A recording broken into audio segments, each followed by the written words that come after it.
pay attention to that, because if you are offering up really great ideas or strategies or whatever that is in the in the in your ideation stages or meetings or whatever, and no one's really paying attention to it or saying, oh, let's think about that, or including that into the conversation, that's a red flag.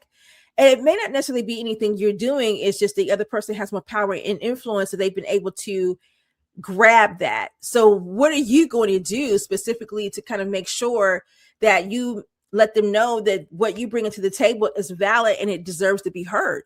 This is where the self-advocacy comes in, where you need to really learn how to, these are those moments where self-advocacy is important and critical, where you speak up and start and stand up for what it is that you're bringing to the table, and starting to assert yourself, and maybe even do a self-reflection. Am I moving with enough authority? Am I moving in this space with enough authority to gain their attention? Think about that. I'm going to say it one more time.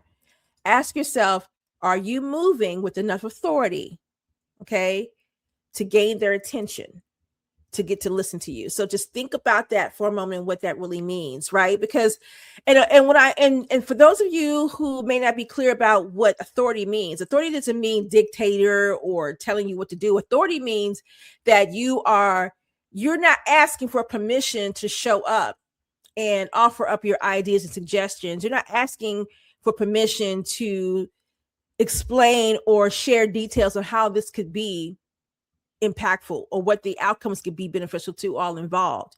What you're doing is making sure you're just showing up and commanding that, and that authority does get people to listen.